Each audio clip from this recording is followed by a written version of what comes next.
Yeah, B is our mascot. If you've watched any of the videos, he kind of gives you a guided tour of the site. It's very friendly bee. Well, basically, what Labs is a resource for all of our users, a free resource for all of our users, different tools to utilize to aid in content marketing. And basically, we are providing these tools free to use just as a way to kind of add value to the overall platform, so people can get more out of their content marketing. And probably one of the more important things is the activity analyzer is really cool, because that will allow you to enter a URL of a particular post, and you'll be able to see the social action on that post, number of Facebook shares, number of tweets.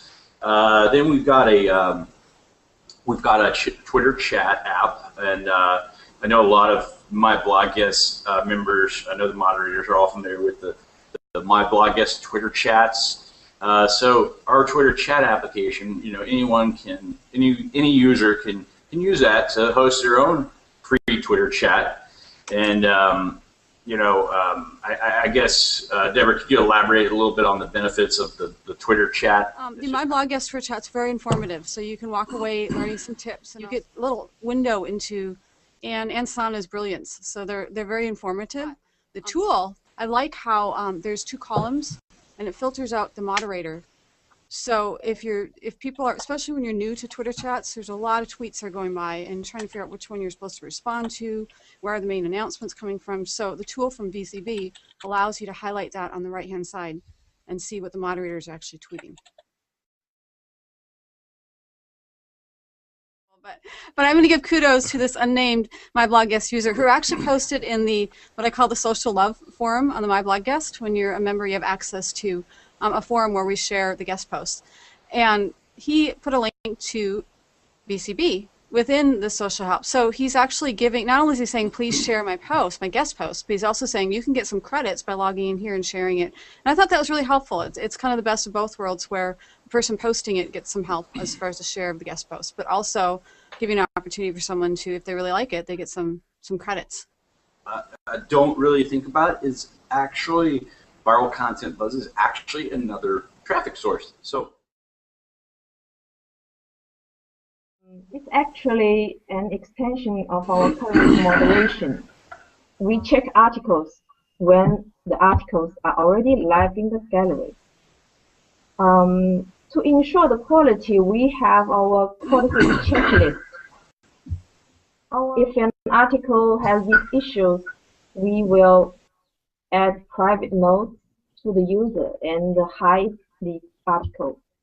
Then someday they receive a manual review tag. They lost their freedom. So I was thinking, what if we reverse the process? We reverse it. So I think, what if I check new authors' articles, find the issues immediately, and add a new author training tag instead? It sounds like what you're doing is you're helping, especially the newbies to MyBlogGuest, to actually step through the process of understanding what MyBlogGuest is considering quality, the quality checklist, and teaching them, rather than the slap on the hand that they may feel after the fact. For me, it's always a helpful thing, like a teaching opportunity, or the way Anne's always spoken about MyBlogGuest for me is that we want to have everybody's article do the best it possibly can.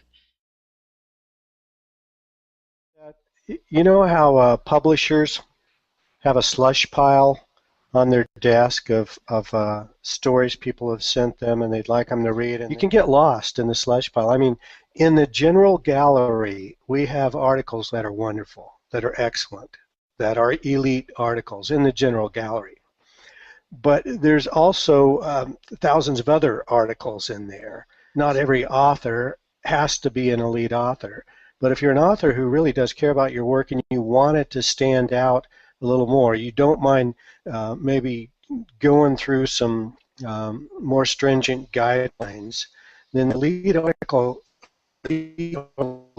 can allow you to get your work out there in front of publishers. And any author can ask. They can email info@myblogguest.com, say, hey, I would love to have my articles in the elite gallery.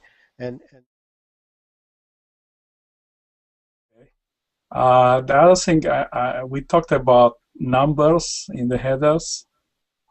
And I think last time I said that would be a bad idea, because if you say 3 things for whatever, somebody's going to come and write 10 things.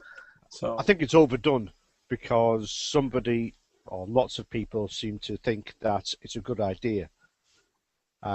So now everybody does it all the time. It's one way of getting attention. Numbers are easier to read than words. So the other thing we talk about on headline is using a question in the headline, and it's funny. Yeah. Does it list a question mark? I mean, I've never really done it. Yeah, you can put a question mark in your blog title. The issue we found is that when you take that article that has a question in a header and you post it in a discussion board, especially on LinkedIn groups, people will see the question, will see the first paragraph, which we call the teaser paragraph, and actually they will rush to answer the question without reading the article. You should be able to look at an article, start with the headline, as Shannon said, and be able to tell from the headline whether that article is going to interest you or not. And that's part of the function of the headline, is to select the audience. The title of the article selects the audience. LinkedIn groups, basically, they had a serious spam issue. And instead of addressing the spam issue, they put a rule at the end of December that basically, if you are in a bunch of discussion groups and in one of the groups somebody doesn't like you and flag you as a spammer or whatever, or delete you or whatever, basically LinkedIn automatically set you on all your groups as require moderation. Now, 60% of the groups on LinkedIn are moderated by people that started the group and they abandon the group. So we don't get comments, we don't see traffic, and when we look, we saw all our articles are stuck in the queues on all the. So that, those subheads, I should be able to look at those and get a feel for the general points I'm going to read. I should have a real good feel just by looking at the title and the subheadings of, again, whether or not this is something that's really going to be of interest to me. I think they're critical. And also just visually, when you look at just a body of text that's all flowing together, it's not broken up into paragraphs, it's not broken up with subheadings. You look at it and go, I don't have time for this. If you want someone to read your article, use subheadings. This info age, it's excellent that we have the ability, even on the Hangout, to be able to see people. I mean, Phil, you're across the ocean. I can see you. This is excellent. Yeah, I agree. Yeah, it does add a hell of a lot to communication generally. It's running every quarter something, and now if you install plugin, so your activities are recorded. It's definitely one of the easier contests because it's a matter of using the WordPress plugin once you get the hang of using it. This is your call to action. Sign up for Viral Content Buzz today. Thanks for joining us for the MyBlogGuest April Hangout.